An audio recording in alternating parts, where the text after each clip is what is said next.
what if there's like new atheism, and these atheists don't believe in God, but they are far more fulfilled than any other religion? Would you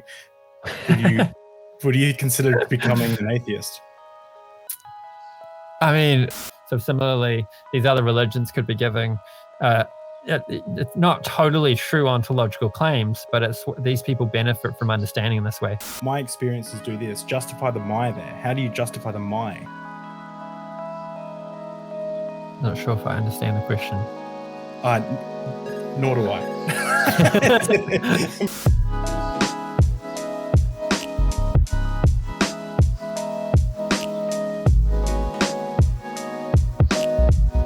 So welcome everyone to the Deep Drinks podcast. Today we have the awesome Arjuna from Theology Unleashed, which is a YouTube channel that tries to bridge the gap between East and West philosophy.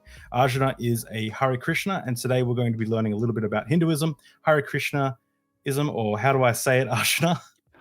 The word Hare Krishna doesn't really have that many word forms, so if you want to say it in ism, you got to say Vaishnavism or Chaitanya Vaishnavism or something.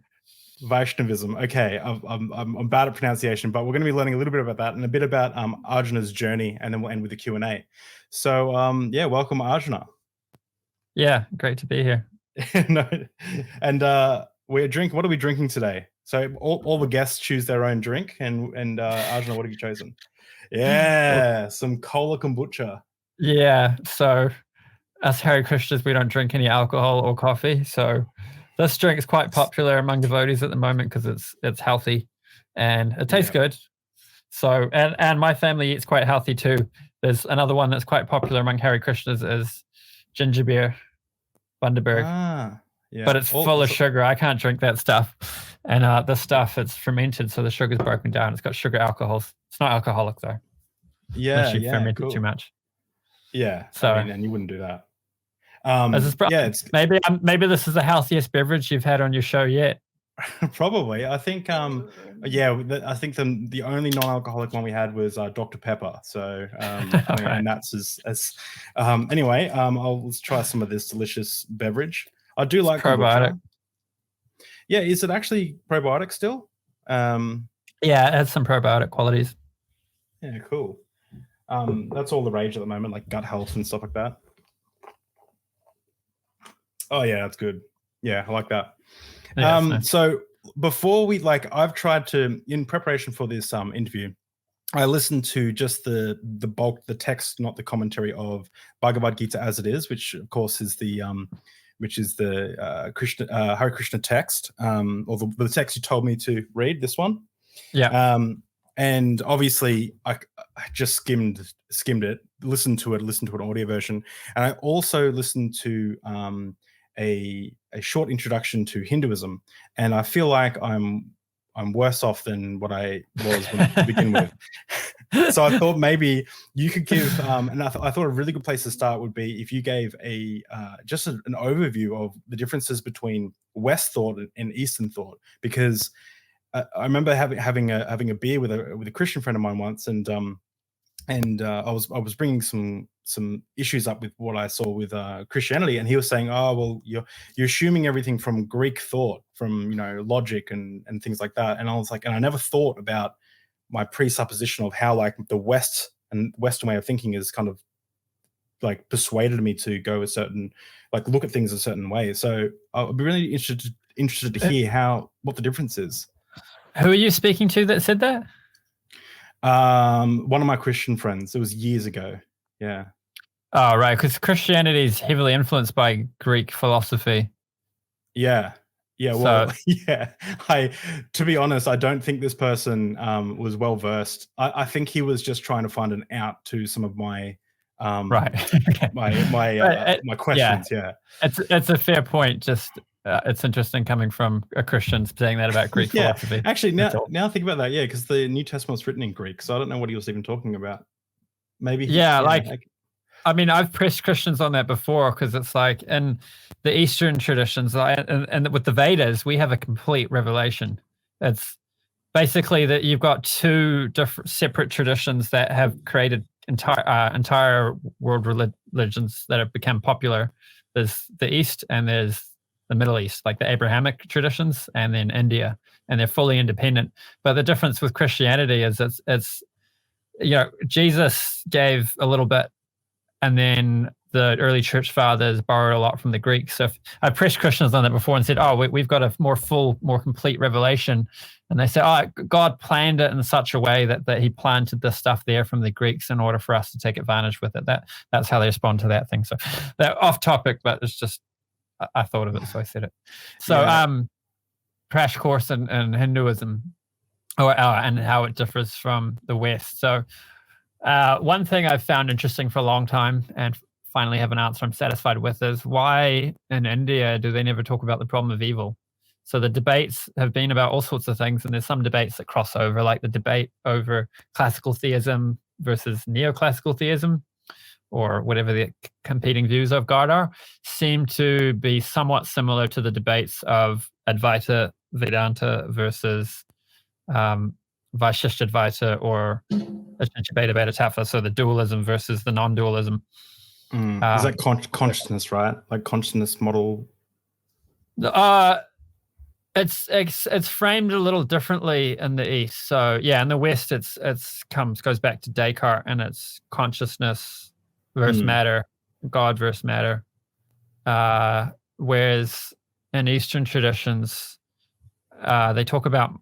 I heard someone saying it. So I listen to these talkers that have real clarity on it, and then I don't write it down or speak on it myself so much, so I forget. But it's something like someone was saying that I can point to Ashish Jalala. I'm actually going to have him on my channel soon. He's a Hare Krishna who's written extensively and has studied Western philosophy a fair bit. Maybe you can interview him next. And he was saying in the Eastern one, they get it in reverse. So I can't remember how that works. So they talk about Maya, so the material world, as an illusion.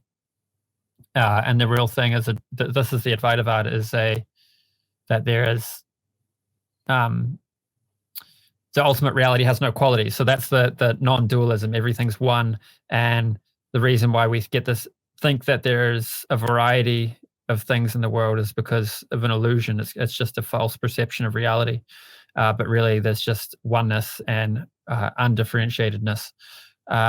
So that creates the problem of how do you get this illusion? If reality is undifferentiated, then where do all these qualities come from? And whereas the Vaishnavas, who claim that the ultimate reality is personal, they would say the ultimate reality is full of qualities, and that's how we have qualities in this world. But the reason why things in this world are, because in the Western traditions, they didn't want to go that route, because if you want to say the material world is connected to God in this way, then how is it connected to God when it's profane and God is totally pure? And the Eastern traditions also want to keep that distance of God being pure, despite the world having impurities. But the way they do that is one analogy used is to the sun. So the sun can create a reflection on the pond, and you can destroy the reflection on the pond, but you can't destroy the sun.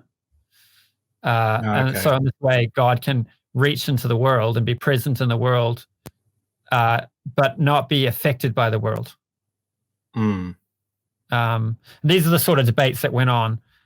So it's somewhat similar to the debates you get with classical theism and neoclassical theism, and somewhat where they're debating is God, because the classical theism idea is God's impassible. He's untouched.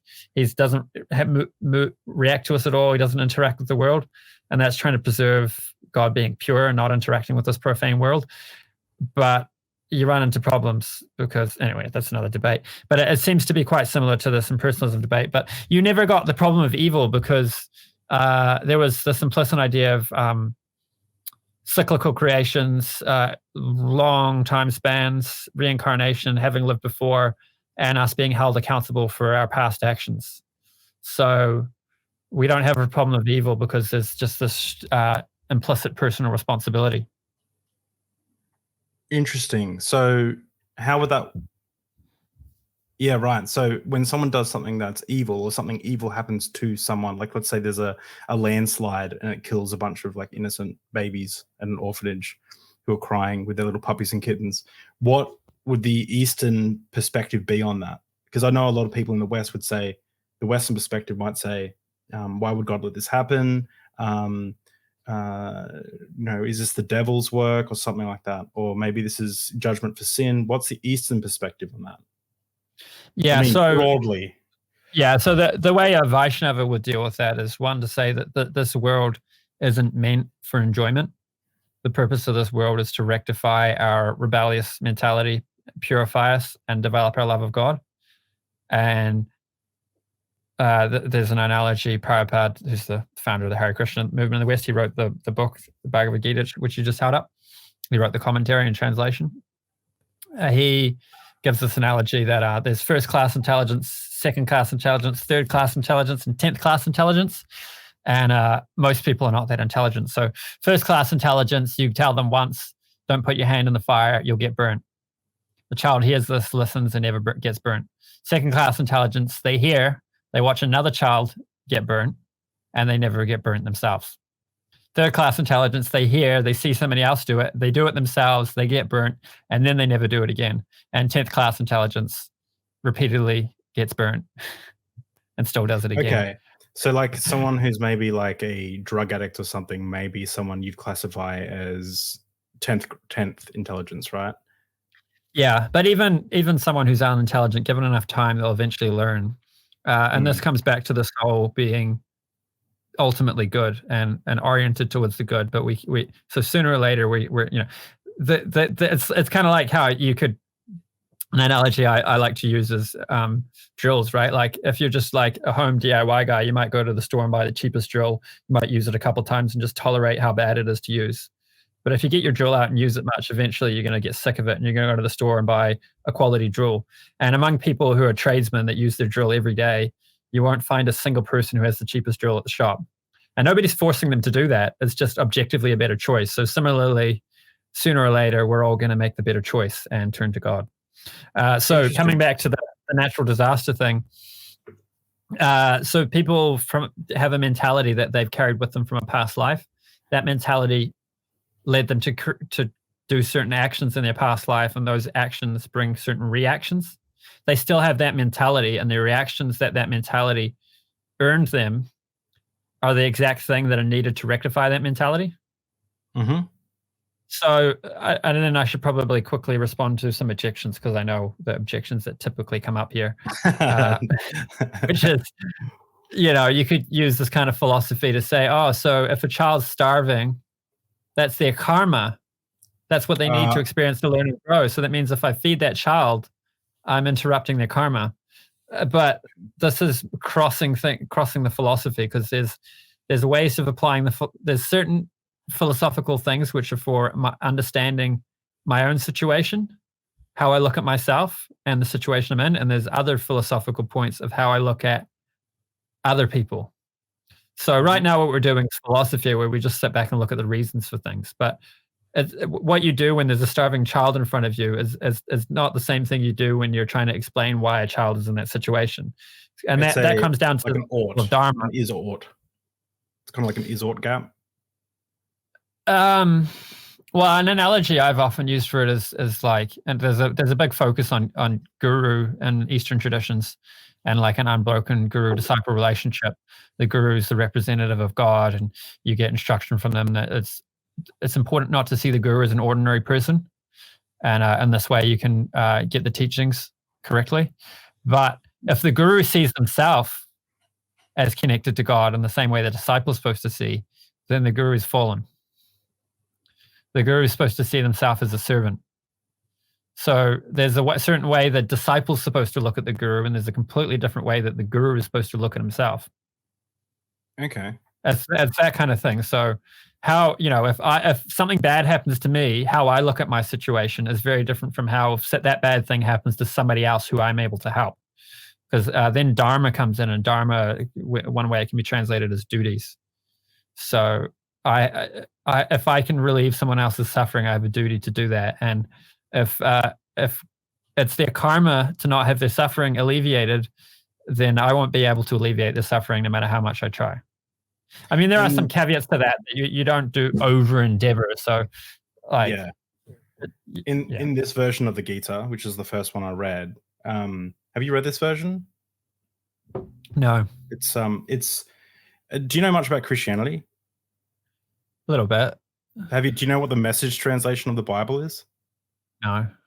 It's like, it's not even considered a translation, and I described this as, it's not, it probably is a good translation, but it's just so easy to read, like in regards to like, it's probably less faithful, but when I read it, I really understood it. And one of the parts of the commentary that it said was the Dharma, and I wanted to see if you agree with this, with your understanding, is the Dharma of a scorpion is to sting. So like that's not like a bad thing for the scorpion to do. That's what it's there to do, to sting, right? Yeah. Look, so that applies to animals. So like a tiger is going to eat other. If a tiger eats a deer, it's not creating karma for itself. Animals don't earn karma, but humans earn karma because we're capable of deliberating on our actions and making decisions. Animals are just acting out of natural instincts. Do you accept the theory of evolution by natural selection, that we came from descendant animals, like that we are animals, essentially? No? No, I don't think there's good scientific evidence for it, and I don't think it's consistent with Bhagavatam. Okay, cool. I'm not going to like start like drilling on that or anything, but I was just interested because obviously what you said there is like, from some perspective, in the scientific perspective, we are, we're mammals or animals or whatever.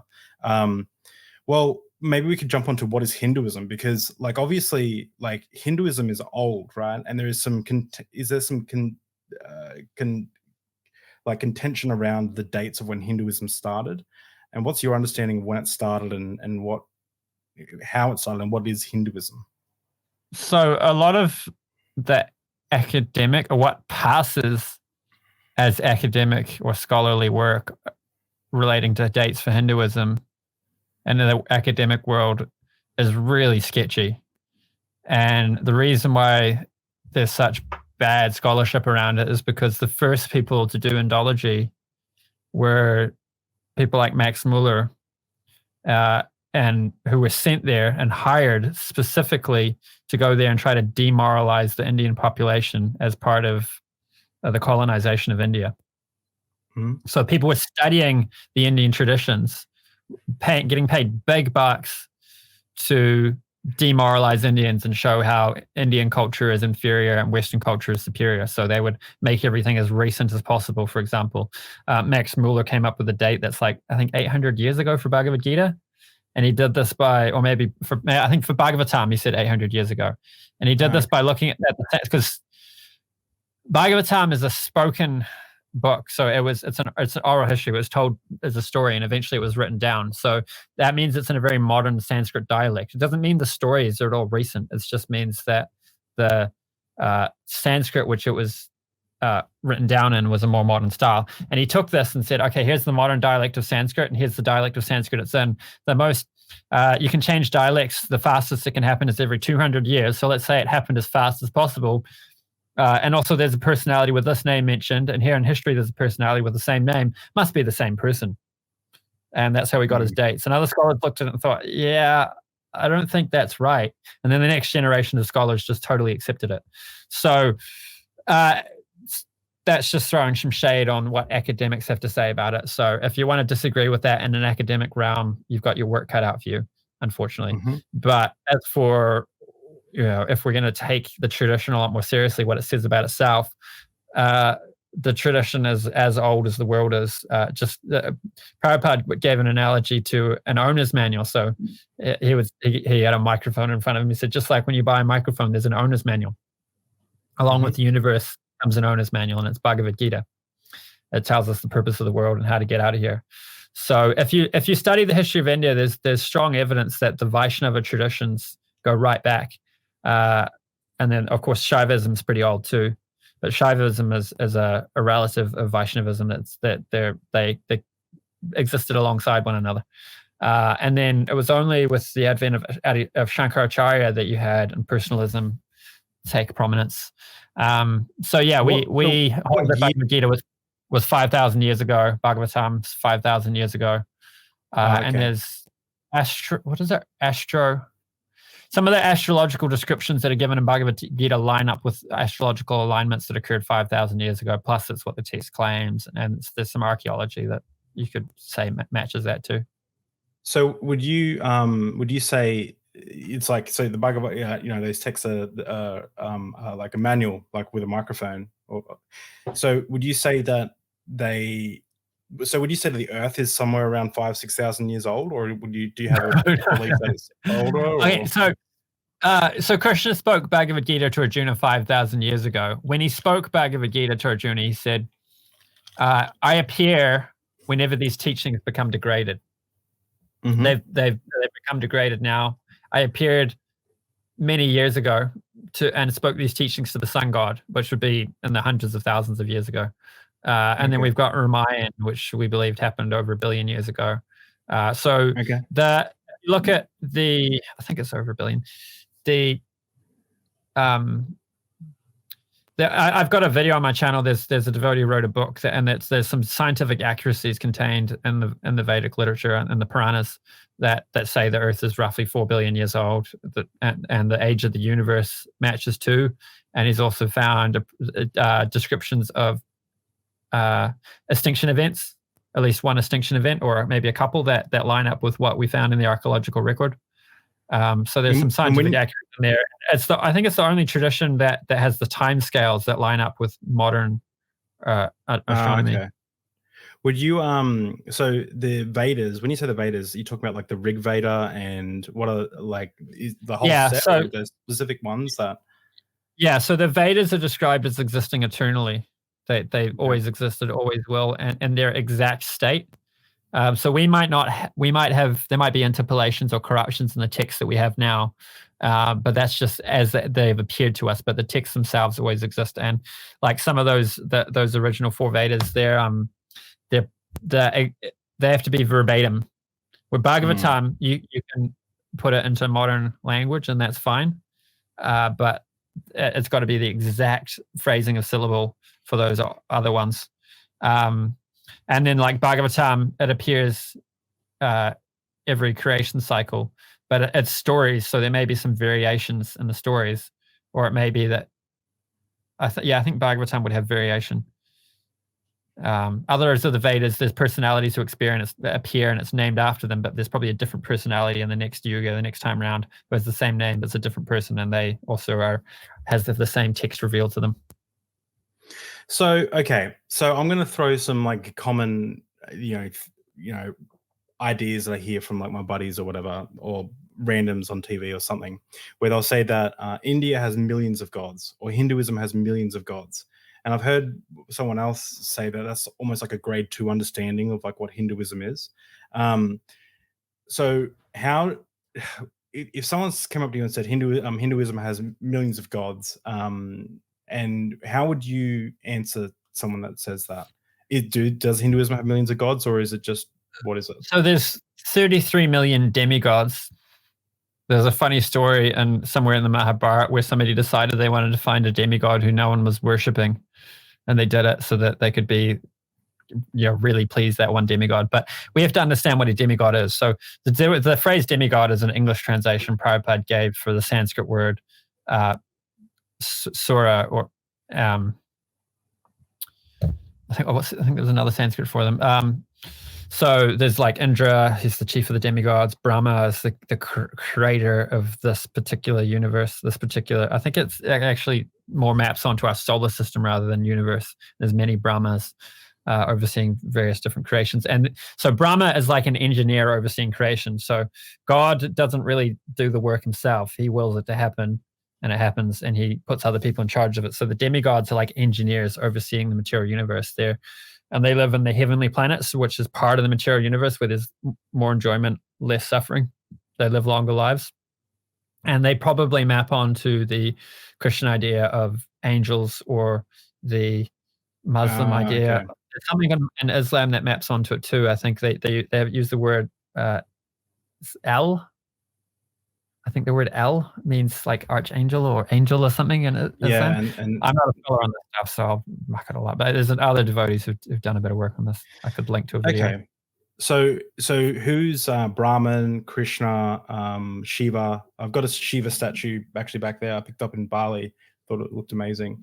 Who are they in relation to Hinduism, and then does that differ from Hare Krishna? So you do get what's called Neo-Vedanta, which was this invention of Vivekananda and the Ramakrishna mission, and it doesn't accurately represent any of the former traditions. They wanted to compete with Christianity, and so they wanted to make India have one religion, and they chose impersonalism of the Advaita Vedanta view to be the umbrella, and then they just tried to shoehorn everything into there and say, you can worship Krishna, you can worship Kali, you can worship Ganesh, Shiva, whoever you like. They're just something for you to fix your mind on until you're advanced enough to fix your mind on the impersonal absolute beyond these deities.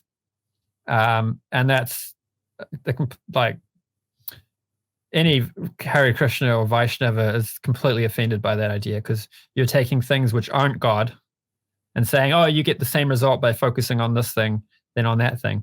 Whereas for the Vaishnava, there's Vishnu Tattva. The word Tattva maybe translate as ontology. It's an ontological category. So Vishnu Tattva is the God category. God is a single person, but he expresses a diversity of personalities and a diversity of forms. So one way I explain this is what I can do across time, God can do simultaneously. So just as the court judge, they express a different personality when they're working as a judge as when they're home. There's a famous example where I think it was the Prime Minister of England at the time. Someone was waiting in his office for a while, a couple of hours or something, and finally they looked through the keyhole and they saw that the Prime Minister was in there with the sun climbing on his back, being ridden around like a horsey. So this is a different aspect of the personality of the Prime Minister to what's normally seen. But it's the same person.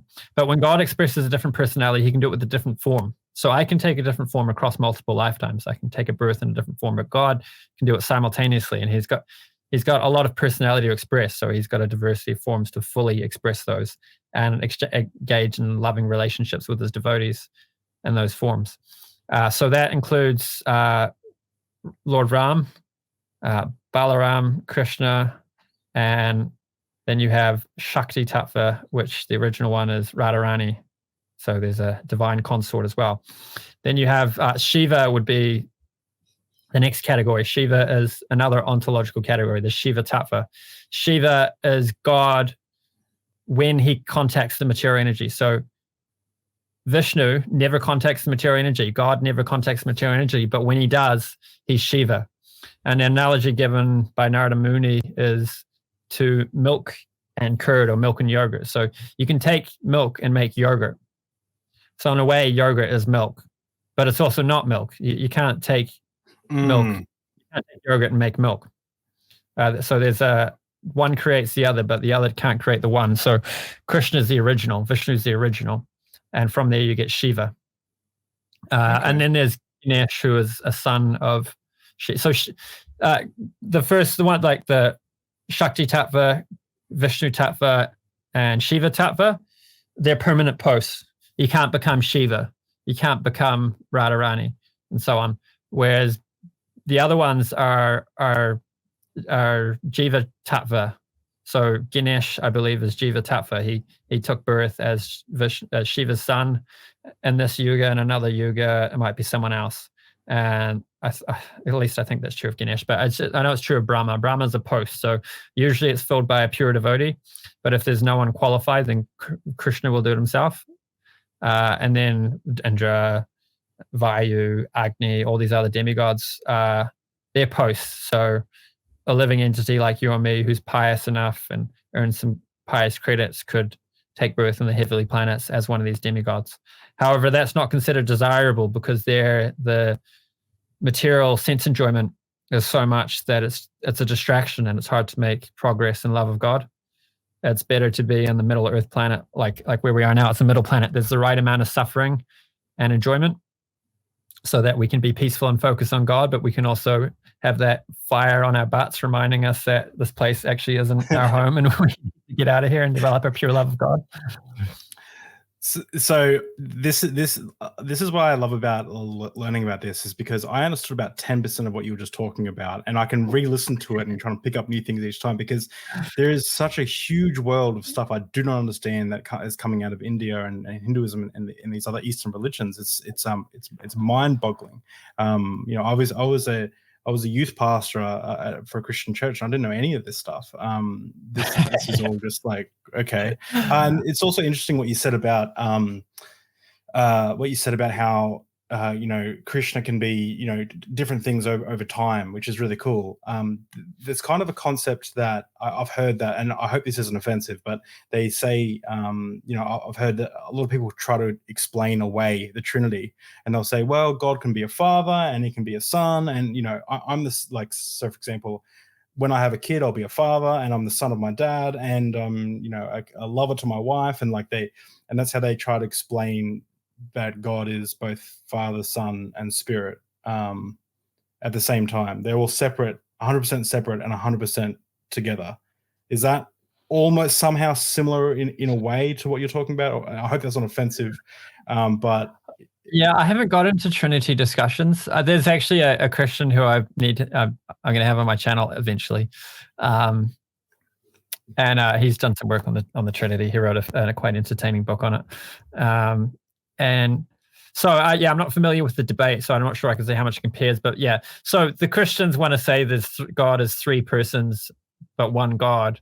And I might have some of the same objections that Muslims have to that. It sounds sounds incoherent. Whereas we want to say there's one person, multiple personalities, and multiple forms. One God. From what I've understood, like watching a few of your videos, is you seem to object to a lot of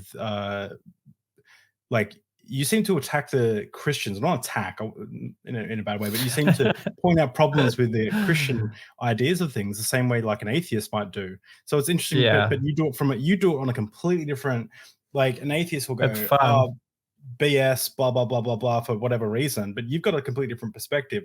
And I even heard you say something like, and this is something I always used to hear in church all the time, that Christianity is the only religion that has grace, where God came down and sacrificed himself for humanity. And I saw in one of your other videos where you said that's like crap, or like not that specifically, something like along the lines like, no, there are many other religions that aren't works-based. Maybe you can touch on that quickly. I think, well, I'd be surprised if there's, maybe some traditions, but I think most major traditions have had the grace works debate. They've just done it in their own language. Like we have this term, what is it? There's a sadhana siddha and there's a kripa siddha. So siddha means perfection. So like sadhya is a goal. Sadhana is the work you do to get a goal. Siddha is perfection. Maybe those words are all related. I'm not a Sanskrit buff. So kripa means mercy. So it means you attain perfection just through mercy. Whereas sadhana siddha means you earned it through work. So we've even got the terminology. Dr. Howard Resnick, he's pretty up there, pretty good at philosophy. I quite like his explanations. He actually wrote a translation of Bhagavad Gita where he tried to give a really literal interpretation of the text based on the Sanskrit. He's a Sanskrit scholar. And he makes this point that God needs to be just, like fair, that there can't be any, like, I'm going to give this person the mercy just because, and this person's not going to get it. If somebody gets the mercy, there should be something about that person. That's why they're getting it compared to another person. Otherwise, it's just caprice on the part of God that some people are getting and other people aren't. We want to have this idea that God's fair and he's reciprocating. Krishna says in Bhagavad Gita, just as someone approaches me, I reciprocate accordingly. So there's this idea of mercy, that God's the one saving us. God's, like Krishna says in Bhagavad Gita, that to those who are dedicated to serving me with love, I carry what they lack and I preserve what they have.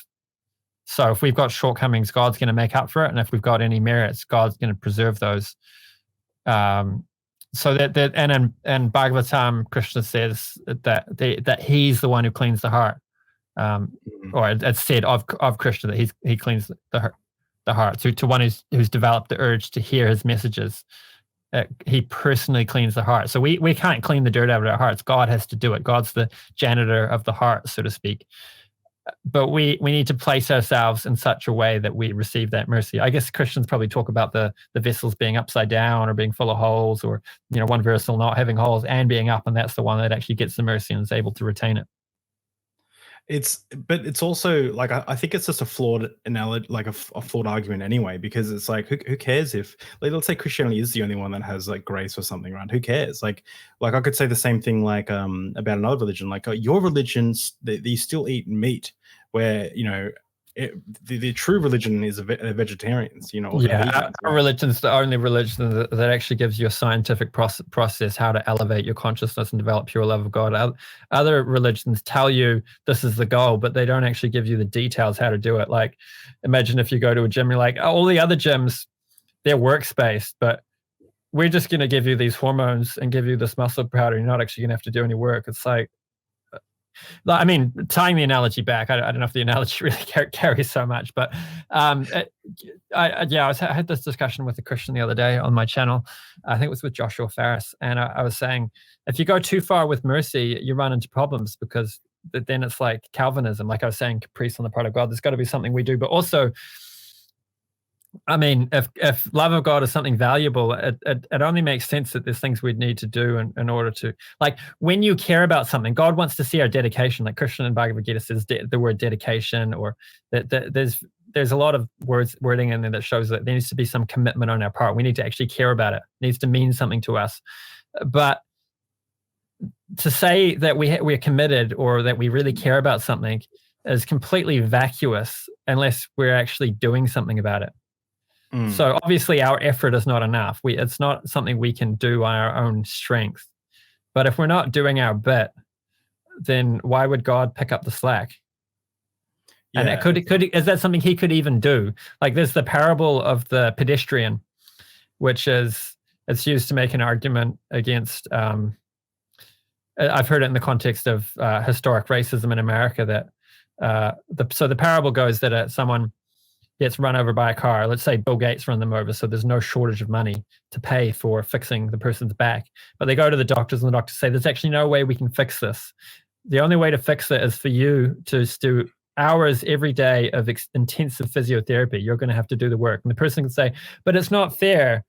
I didn't earn this. It's like, maybe it's not fair, but this is the only way you're going to fix the problem.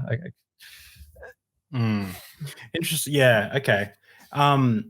And so this is really interesting. So I just want to touch on how, before we jump into your journey and your story, I want to touch on how the Hare Krishnas or Vaishnavism.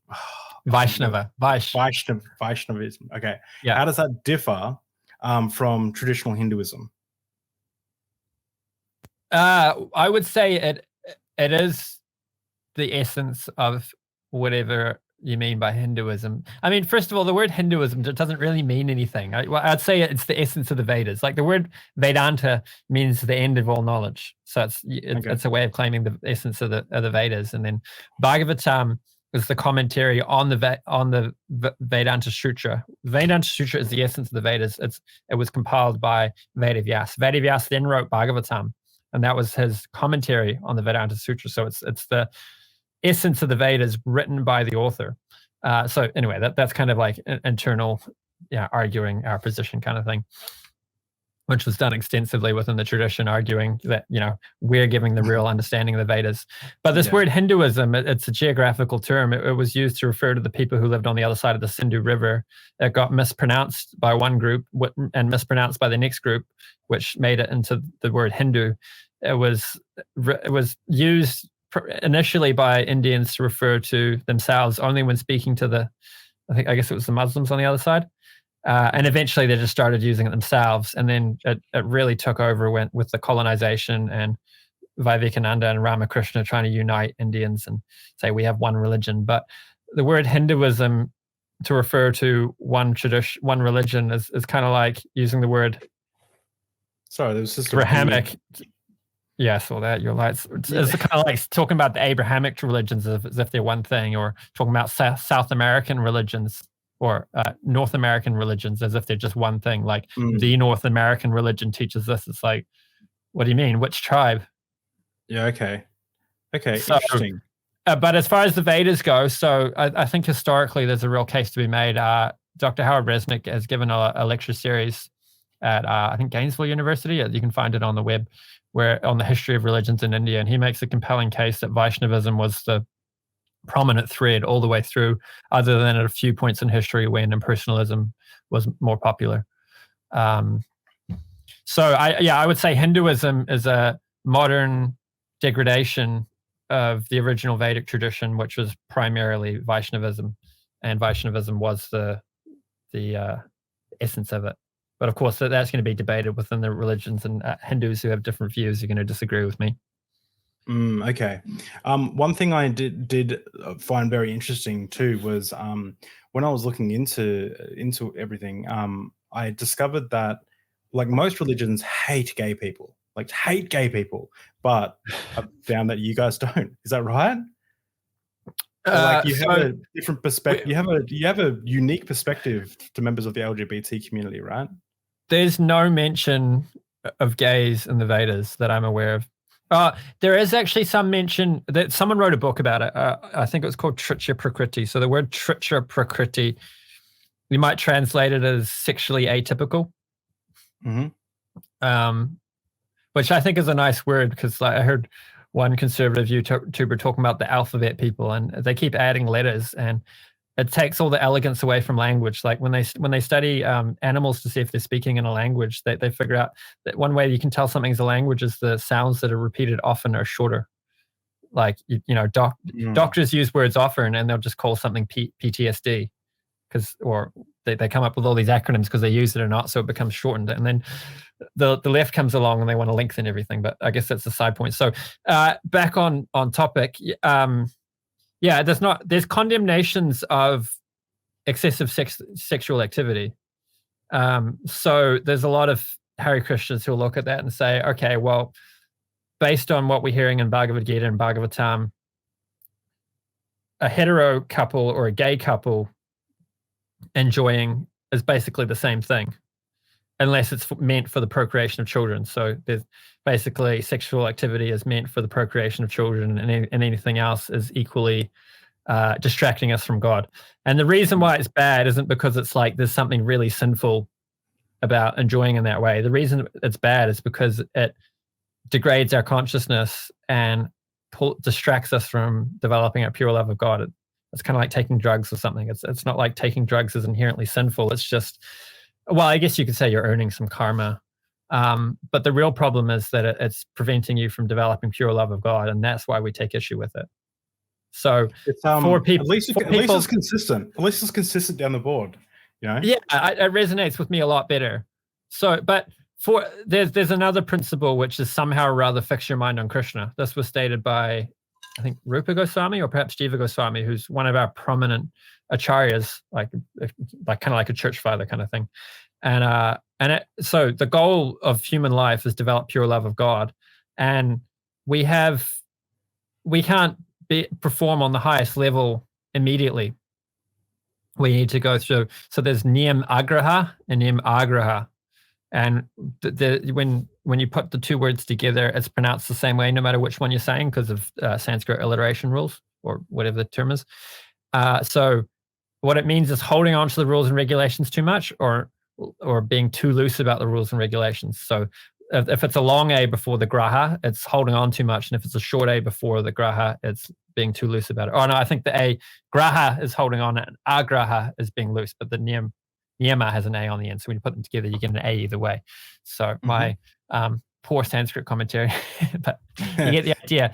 So when you're at a certain level of advancement, there's a certain way you'll hold yourself up to the higher standard.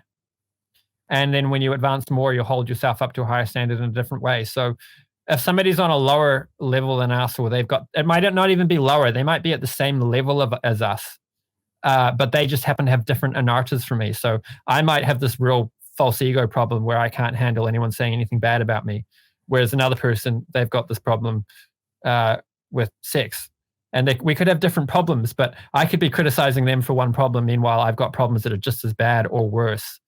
And that's stupid. I guess it's like that Christian idea. So we should focus on our own faults. And when like it's the guru's job to figure out the standard for the person, not, every person who happens to see what someone's doing. We should leave each other alone and respect people's differences. But for a person who is perhaps somebody who's gay, the best thing they could do is live a celibate life. But if they can't do that, they should at least be monogamous, like reduce the amount of sinfulness, right? Like just having a different partner all the time is obviously worse than having the same partner all the time. And like even with transgenderism, some people may be happier transitioning. And if they're happier that way and they can focus their mind on God better that way, that's awesome.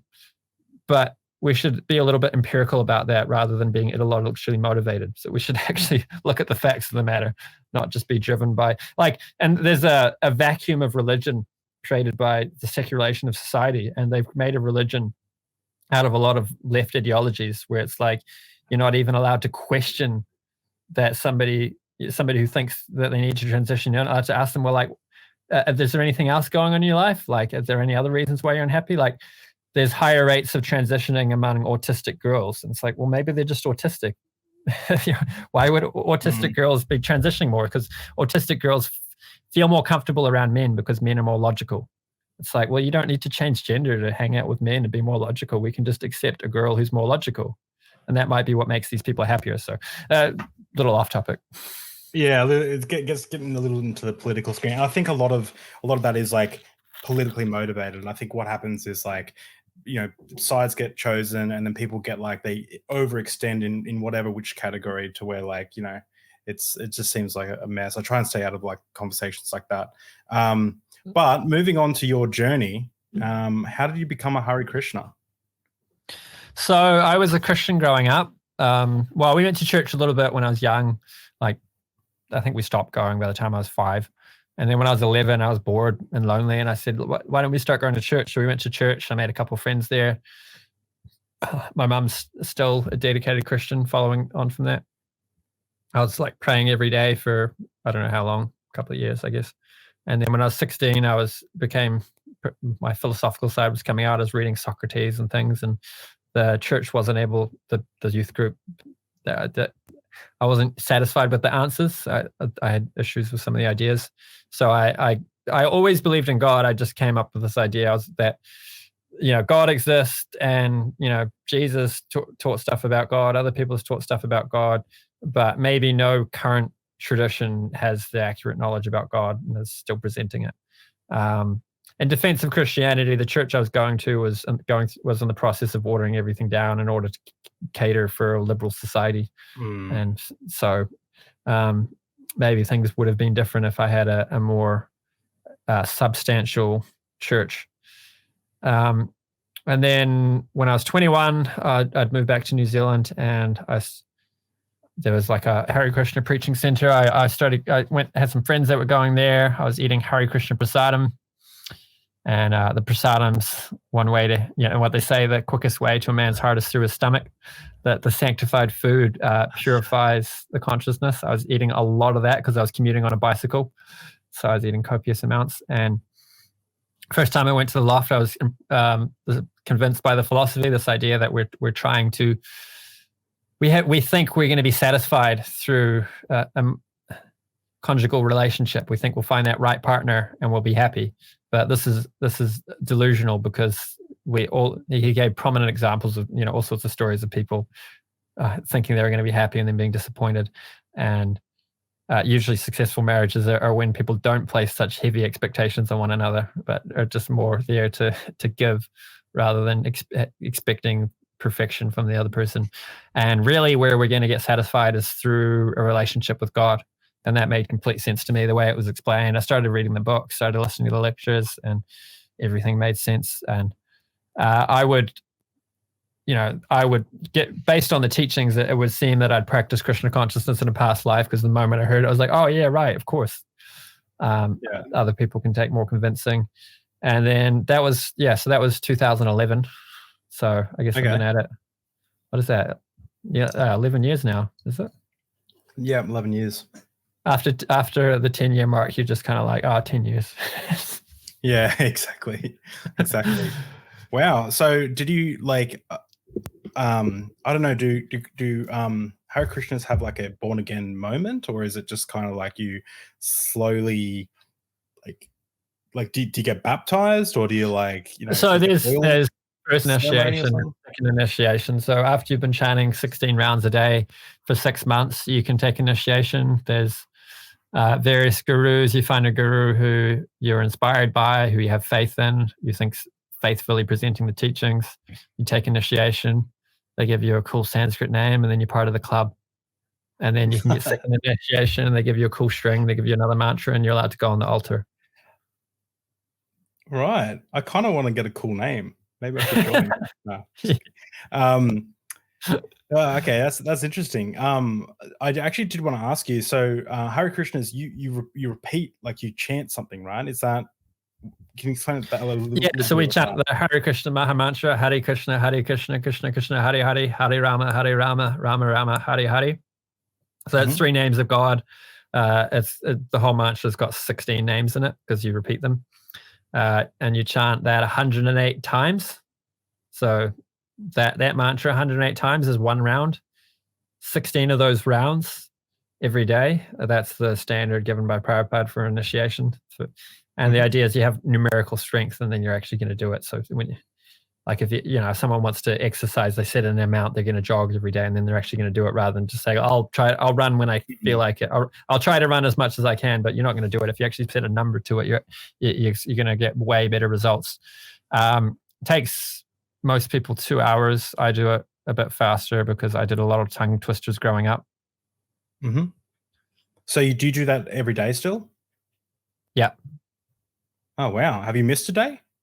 Like if you were sick or something, or? There's been a couple of times where I had rounds left over for the next day because I Yeah. too busy, and chanted them the next day. Yeah. Is it something like you can do as you like commuting to work, or is it something you have to like a Muslim? I do chant. And pray? I usually chant 4 rounds while I'm driving, and the rest of them I chant after the kids go to bed, or while I'm jumping on the trampoline with the kids, which is what I was doing about an hour before coming online. Cool. Oh, that's really interesting. So I wanted to ask you about proper basic beliefs. Well, I wanted to get into reasons to believe. So reasons to believe, but I first wanted to touch on proper basic beliefs. So like, correct me if I'm wrong. I'm a bit new to philosophy, but essentially, like when I have conversations with a relative of mine who's quite into Eastern religion, he'll reject my notion of the universe exists. We can make observations of the universe and I exist. He'll reject that somewhat in some part of our philosophical conversation. And I'm interested in like, what do you have proper basic beliefs that you like, they're essentially unjustified, like you can't justify them outside of just having to accept that they exist? Do you have that in your philosophy? So I do like Alvin Plantinga's Reformed epistemology. Again, I'm going back to Dr. Howard Resnick again. He's also known as Hridayananda Goswami. He's read a bit of philosophy, so I'm sure he's getting his ideas from similar places, from like Alvin Plantinga and other places. But yeah, he talks about self-evident truth. He quotes the Declaration of Independence, where it says, "We hold these truths to be self-evident, that all men were created equal."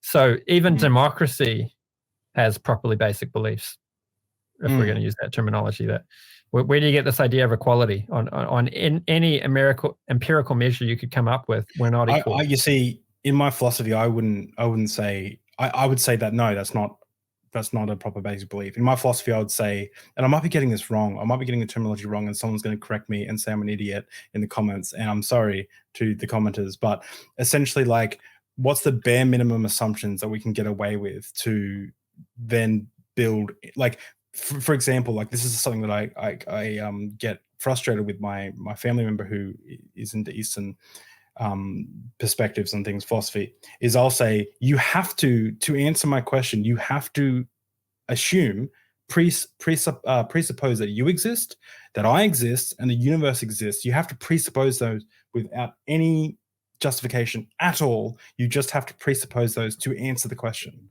Because if you don't presuppose that you exist, you wouldn't answer a question. You wouldn't be like, you have to presuppose that. He rejects it, and I don't understand why. Maybe this is a bit off topic. Well, yeah, I had this conversation with Aaron Ra, and he got really irate. It's like, I'm sick and you've tired spoken to of- Aaron Ra. Yeah, I think that one's posted. Okay. Yeah, it was one of my first interactions, actually. I did a video responding to him. I sent it to him and a couple of people that I included in the video, and I was like debating him in Messenger. So sure, at least got better things to do than debate me in private chat. And then I went on his channel and we chatted. And I played the same epistemology game. It's like, so, you know, the basic argument is, you want me to prove God exists using an epistemology with which I can't even prove my own existence to you with, which is clearly silly. Because, yeah, how do you prove external world realism or the existence of other minds? You just have to take it for granted. But I would say, we're not just assuming it without evidence. The existence of the world outside of my mind proves itself to me by the nature of the quality. So I guess there's two assumptions we need to make. One assumption is that we have an ability to tell hot from cold, to distinguish one quality from another, that we have senses that interact with the world. That's one assumption. And the other assumption is that the quality of something has some relationship to its ontology. So, like, fake leather and real leather might fool the average person, but if you take a microscope to it, you're going to see a difference. So there might be surface level ways which things can seem the same. I think there are more assumptions. I think as soon as you said "we," you made an assumption. When you said we can tell the difference between hot and cold, as soon as you said "we," you've made an assumption. You've made heaps of assumptions that you can't justify. No, because the quality of my experience of other people proves to me that they exist. So I'm claiming to be able to distinguish between the qualities of people who exist and you know, between a person who exists and just a figment of my imagination. And I'm totally claiming those qualities match on to a person who exists. How do you justify? Like, if I say justify to me, you're my, like, how do you do that? Justify to you that my mind exists. No, like my, like when you say my experiences do this, justify the my there. How do you justify the my? Not sure if I understand the question. Nor do I. Maybe this is too. So what would be some reasons to believe in your in Krishna? So the main way somebody's going to come to an understanding is through coming in contact with devotees, eating the prasadam, reading the books, and following the process. So sometimes devotees like to compare it to a lab experiment. So you, just like in a lab experiment, there's a certain procedure you follow and then you get a result. Similarly, this is an experiment on consciousness. So it's said in the teachings that if you apply yourself in this way to these teachings, you'll get these results, and they'll come in this order. So we could give an analogy to if you're out somewhere and you're trying to get to a certain destination, but you don't know how to get there. So you ask somebody, "Oh, can you tell me how to get to this beach?" say, and they say, "Oh yeah, you get on this bus, you get off that bus, you walk down this street, you hop on the train, you get off, you walk a bit more, and you're there." And they might say, "You get off the bus when you see this building," or, you know, they'll give various signposts along the way. And as you're going, first off, you don't know. Maybe the person's just pulling your leg. Maybe they think they know how to get there, but actually they don't know either. But as you see on your journey, and you see, oh, this person accurately described many things about the terrain, your confidence that this person gave you accurate information goes up. And eventually you make it to the beach and you can see that they were right all along. So similarly with Krishna consciousness, like there's one verse that says, just as for a person engaged in eating, three things happen simultaneously. They experience pleasure, they get nourishment, and their hunger goes away. And this is nice and empirical. So like, you don't need anyone to give you a certificate to say you've eaten a nourishing meal. You know, if you've got energy from the food you're eating, you've used energy. And if you don't eat well, you don't have that energy. You know, if your hunger is gone, and you know if the food's pleasurable. So similarly, it's said that for someone engaged in the process of bhakti, of devotion to God, they get direct perception of the absolute truth. They develop detachment from this world, and they get bhakti. That bhakti is like love of God, right? So I guess I used the word bhakti in there twice, but which is redundant. It must have been a different word in the verse. Okay. Okay, interesting. Have you had any? So when I was in church, I spoke in tongues. I laid my hand on people; they fell over. I had some feelings of elation and euphoria. When I first had my kind of born again experience, I was walking around for like 2 days, and it's like haze, like I was drunk almost, and I just felt like a completely different person, and people knew me as like this depressed kid in high school. And then the Monday came around, and I was like Captain Christian. Actually, someone gave me that nickname, Captain Christian, because I became this like happy, like running Bible studies and friends with everyone. And so I had like a lot of really intense experiences. I no longer attach a truth claim to those, but I'm interested, have you had experiences, what you would call spiritual experiences, or maybe profound experiences that, or have you experienced miracles or something like that in your faith, in your journey? Yeah, I don't know if I've experienced anything special like that. It's more of like a steady kind of like being less interested in material things. I mean, I've always had faith in God somewhat, but then like I used to smoke lots of weed growing up and stuff, and gave all that up, no problem. Gave up eating meat, no problem. So the main one that's easy to measure is the detachment, because it's not something you can fake, right? If someone like the drive for sense enjoyment, that's Hare Krishna ego, but just trying to enjoy out there in the world, trying to lord it over material nature. It's not something you can overcome by just like pushing it down. The only way to overcome it is said in Bhagavad Gita, param jashrani vartate. You give up a lower taste by acquiring a higher taste. So it's more of a gradual disinterest in material pleasures, while experiencing an increase in spiritual bliss. And it comes and goes depending on how much I'm actually following, how much I'm careful what I listen to and what I eat and so on. Exactly. It was a lot easier before I had kids, and I could get up early and go to the temple in the morning and do all the morning prayers. Interesting. There's the same kind of idea in Christianity, at least, where it was always like rely on God's strength to get through, rely on God's strength to do this. You can't do this yourself. This is works. And people would spend time praying and that, and then that would remove away some of the material. Or like fasting was a big one. Do you guys fast? So there's fast days on special festival days where we're honoring a previous acharya or an appearance of God. And then there's a Ekadasi where we don't have any grains. But you can also fast the whole day on Ekadasi, but that's optional. At least we just don't eat grains. Okay, cool.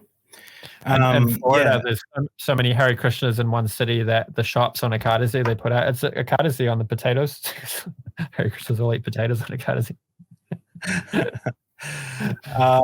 Okay, well, let's jump as we wrap up now, we'll jump over to the Q&A. So a bunch of these questions are from my Discord, some people online, some friends, some family members, some of them, one or two are from me. So they'll pop up on screen, and I was hoping you could answer them. So we've got about 10 or 11 here. So in no particular order, just the first one is, what do you think of the plausibility of the existence of the Christian God? So I think the Christians are worshiping God, just like people in different cultures are using the same sun, even if they think different things about the sun and call the sun a different name. So the question would be, what do I think about the plausibility of certain Christian conceptions of God?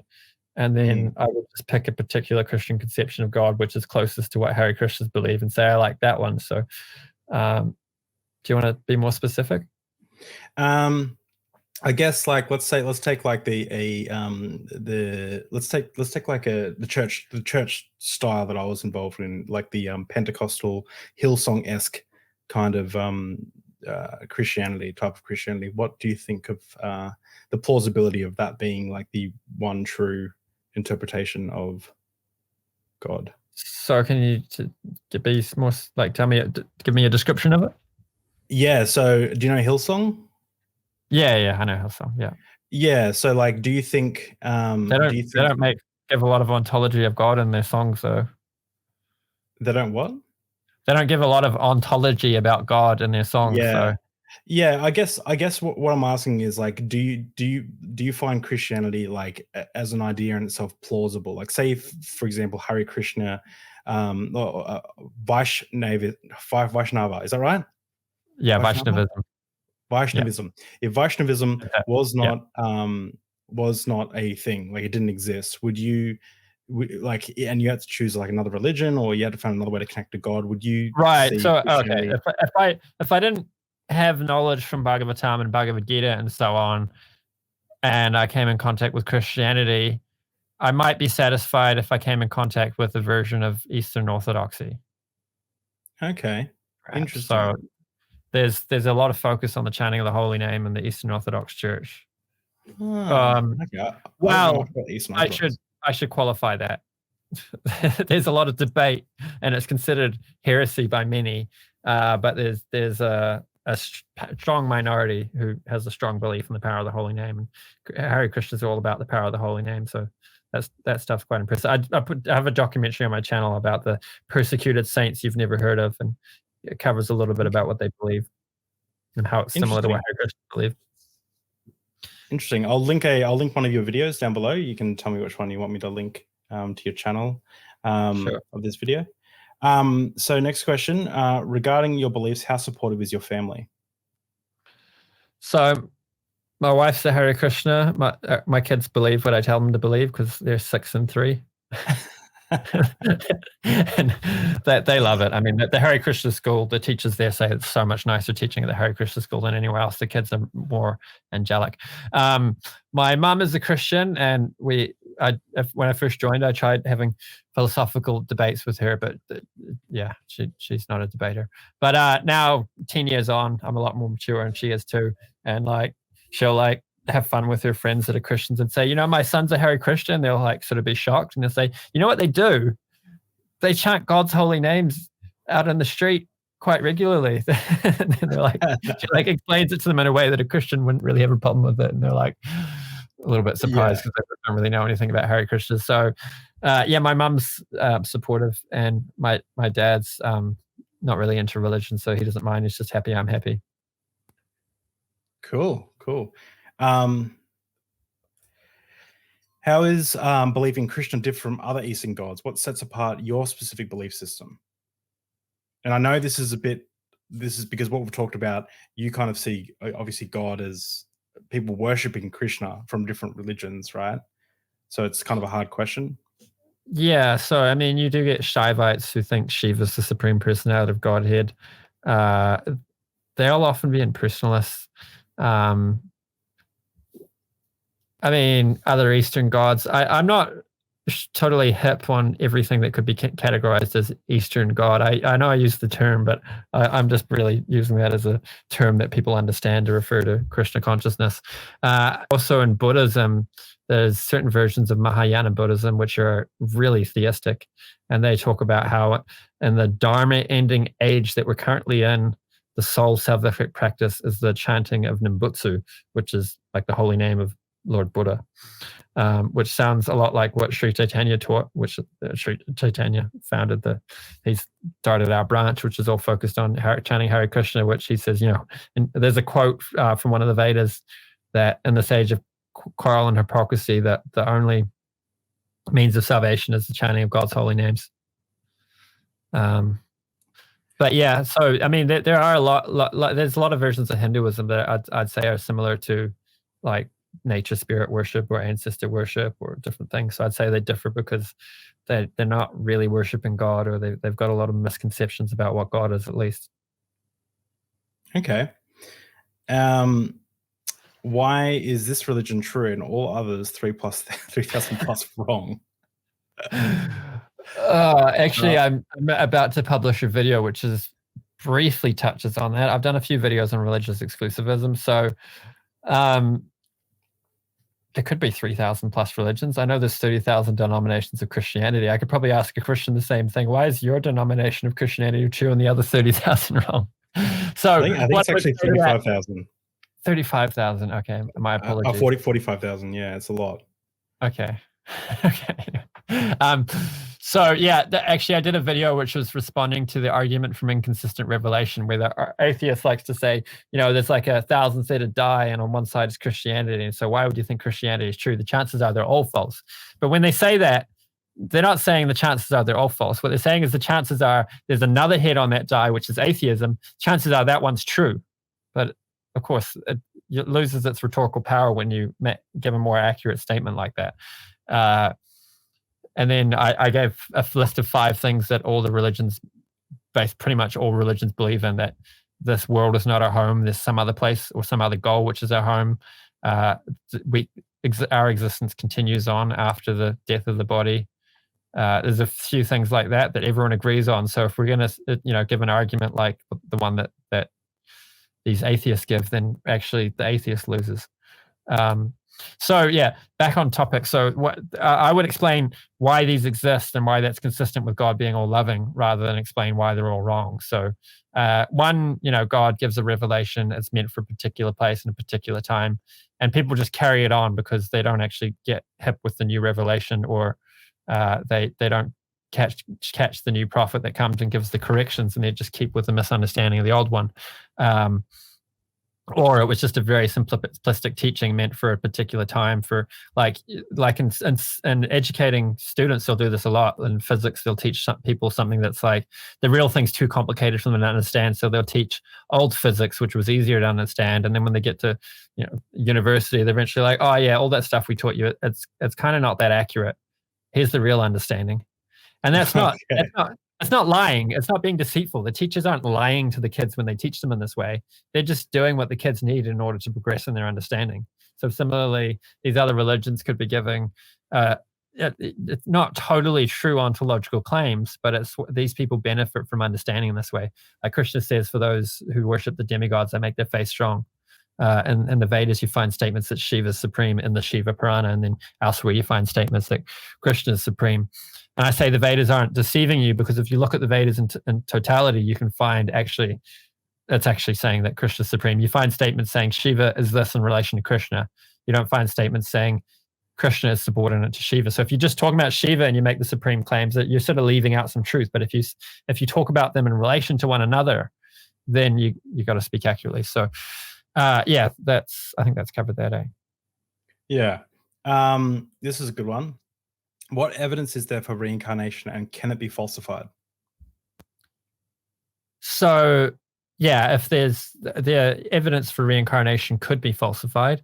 The evidence for reincarnation, maybe some people are aware, I've debated this on my channel a couple of times, or I debated it on Caption Christianity. It's posted on my channel. The one with Seth was quite good. He had some good objections. The evidence comes in the form of children who spontaneously report memories of past lives. Researchers like Jim Tucker, and his name's Dr. Ian Stevenson, have collected these cases and been quite rigorous about they've put them in a database and compared them and stuff. So the cases are compelling when they have 3 different lines of evidence all converging. So they're able to identify a previous personality, a deceased individual, and this child has 3 different kinds of evidence that match the deceased individual. So they have personality traits that carry over, like behavior. They might show signs of PTSD that match the cause of death from the previous life. Like a child who remembers drowning will have a phobia of water. A child who remembers dying in a plane crash will have a phobia of planes. And they'll carry over personality traits. They'll have birthmarks that match a death wound on the previous personality. And what's the third one? They're able to report accurate details about this person's life. They say the things they remember. It turns out those things did happen. In one case, a boy was able to locate a gold coin, which the previous personality had hidden. Another child located in the drain on the property that no one had ever noticed. They'd carved a name, and he located it and pointed out. None of the family, other than had known about it, that it was there until this child pointed it out. So could it be falsified? Yeah, I mean, if you found that there was some hoax going on where the gold coin was planted and it was all arranged to cheat everybody.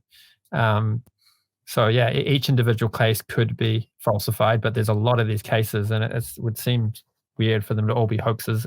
It seems to be that they're actual organic cases. Yeah, I'm just I've seen some stuff that's quite compelling. Like I watched that documentary on Netflix, Surviving Death, I think it's called, and there's like episode 6 was about, and I was quite blown away by that because I don't know anything about reincarnation. But wouldn't you say, like, just to push back on that a little bit, to play devil's advocate, couldn't you say the same thing about children who die and go to heaven and then come back? Well, there's heaps of books written about that, and videos and documentaries and testimonials about people who die and then like go to heaven and then they come back, which I don't think even works biblically, by the way. But it's just there's all these. How is that supposed to be inconsistent with reincarnation? Well, I think that I thought there was like reincarnation. I didn't think there was a heaven with reincarnation. I thought the concept was. Oh, no. I mean, there's a spiritual world that we can ascend to. That's the ultimate goal. It's not just permanent reincarnation.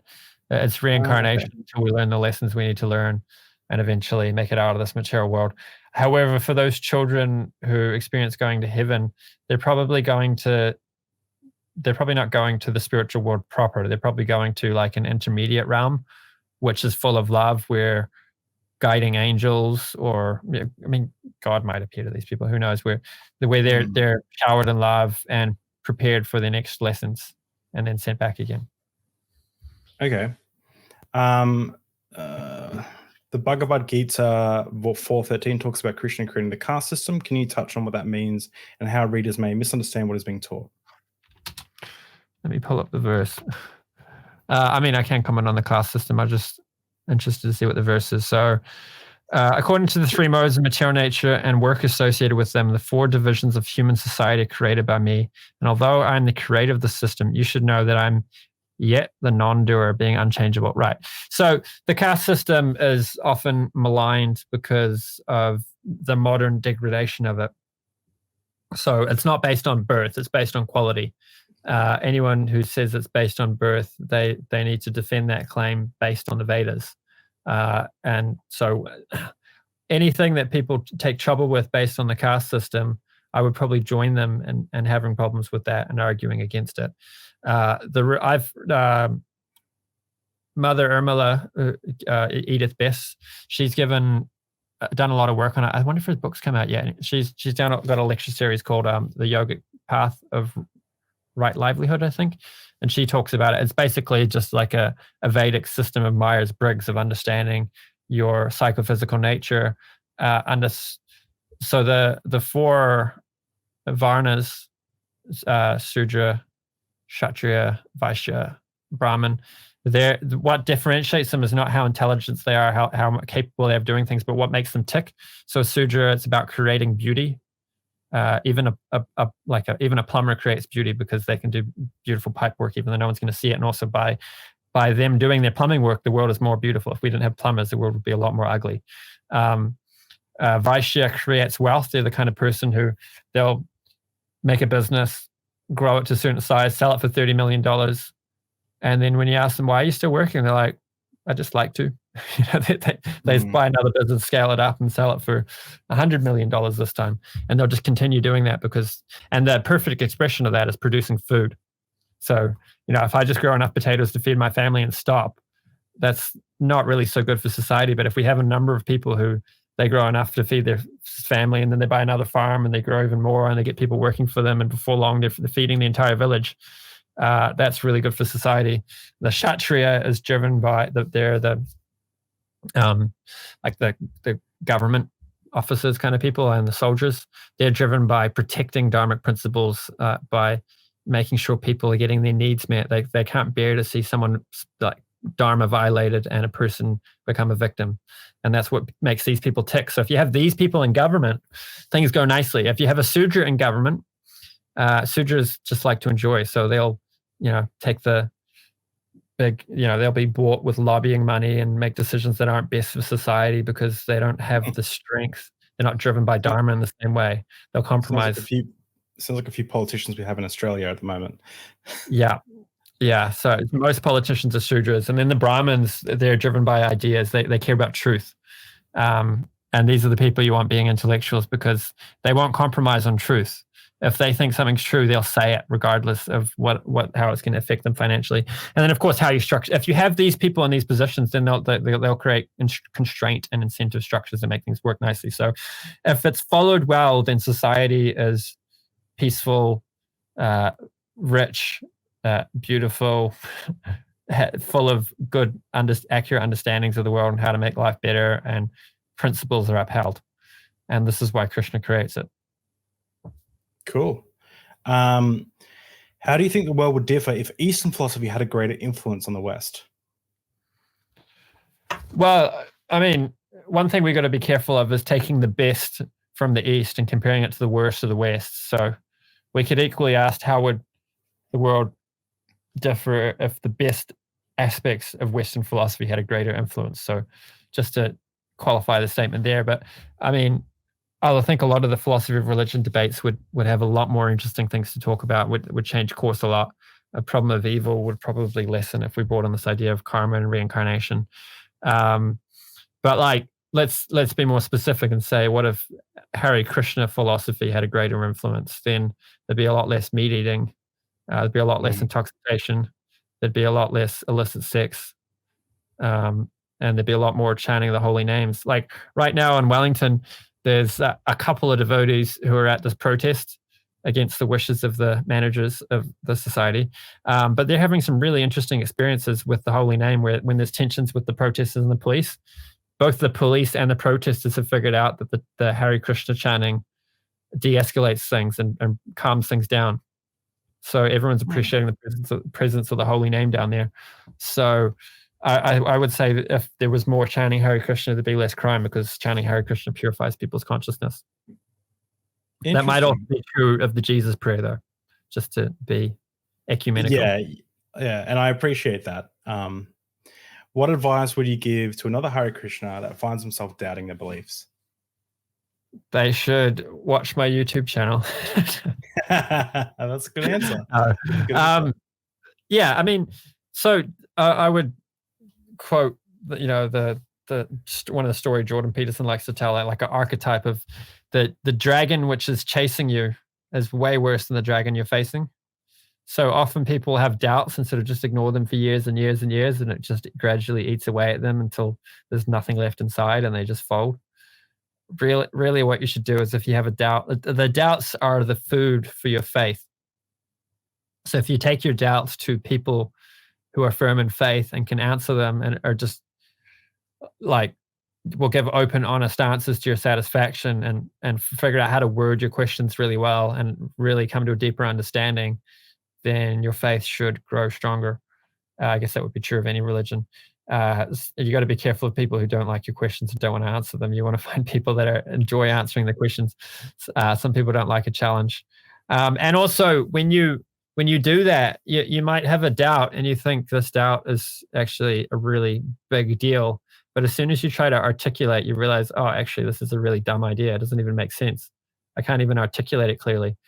Putting things to words and trying to express them to other people is really helpful in figuring out if it's a good idea or not and coming to clarity on it. Cool. The last question, and then we have a bonus question. But the last important question is, what, if anything, would change your mind? Like, make me accept Jesus as the one true Lord and Savior?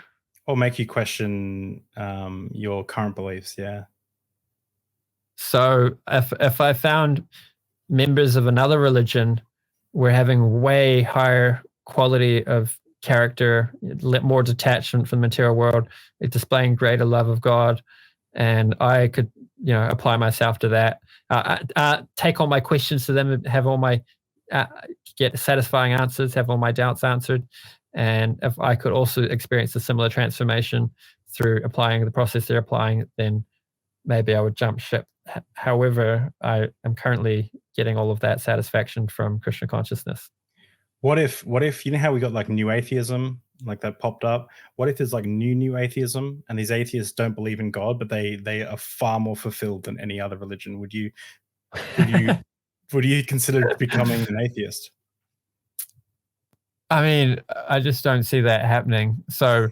counterfactual that what's the practice of these atheists that makes them so happy? Because They a walk lot of around and say Dawkins and Hitchens over and over again. Dawkins, Hitchens. what would it be? Dennett Hitchens, Yeah, yeah. Dennett's Dawkins, Harris.